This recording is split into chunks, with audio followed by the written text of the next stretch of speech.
Please, मैं चाहती हूँ कि मेरे सबसे स्पेशल डे पर मैं आपके बनाए कपड़े पहनूं। तान्या बोली, लेकिन मैंने कभी इस तरह के कपड़े डिजाइन नहीं किया, अगर खराब हो गया तो क्या आपको ये डर नहीं लगता कि आपका मजाक बन जाएगा? वो लड़की बोली, मुझे आप पे पूरा भरोसा है, बस मैं चाहती हूँ कि आप मेरे लिए पूरे दिल से ट्राई करें, जैसा भी बनेगा मैं वो ही पहनूंगी। तान्या मुस्कुराई और उससे मिलने को तैयार हो गई। वो लड़की एक बहुत अमीर घर की थी। उसने उसको मिलने के लिए एक क्लब में बुलाया। मीटिंग 2 दिन बाद की थी। इधर अमीशा तान्या से बदला लेने के लिए पागल हुए जा रही थी। उसने कई बार संजय को शेड्यूस करने की कोशिश की, लेकिन संजय उसे हर बार मना कर देता था। ये बातें उसको और गुस्सा दिलाती थी। आज संजय वापस आने वाला था। वो शाम को ही घर आ गया था। उसने आते ही मरिया से तान्या के बारे में पूछा। वो बोली, मैम तो आज बहुत जल्दी में थी, वो किसी से मिलने गई है। संजय ने ये सुना तो उसने सोचा कि तान्या का कब से कोई दोस्त बन गया। उसने रमेश को कॉल लगाया और उससे तान्या के दोस्त के बारे में पता लगाने को कहा और खुद चिंता में इधर उधर घूमने लगा। उसने तान्या को कॉल लगाया लेकिन कॉल नहीं लगा। संजय परेशान हो गया। वो एक जगह बैठकर उसका इंतजार करने लगा। तभी उसको ड्राइव की याद आई। उसने ड्राइव को कॉल लगाई। जब उसे पता चला कि वो क्लब में गई है तो वो हैरान हो गया और तुरंत ही क्लब के लिए निकल गया। उधर अमीशा आज आते ही क्लब चली गई अपने दोस्तों से मिलने।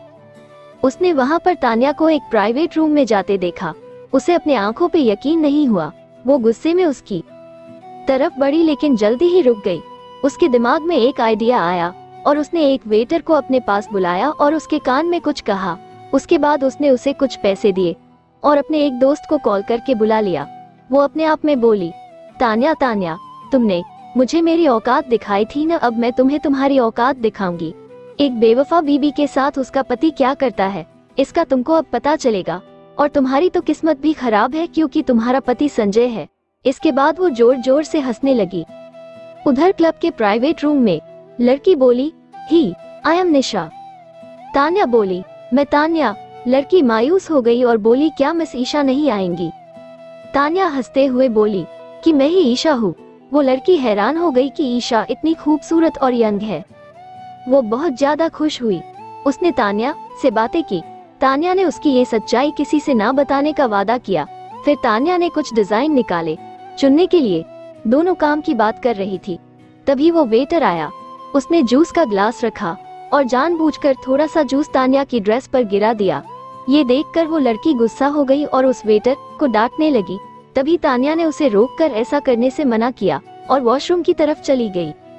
वो वॉशरूम की तरफ पहुंची ही थी कि सामने से आ रहे एक लड़के से टकरा गई। वो लड़का जानबूझकर नशे में होने की एक्टिंग करने लगा और तान्या को उसके कमर से पकड़कर अपने करीब कर लिया।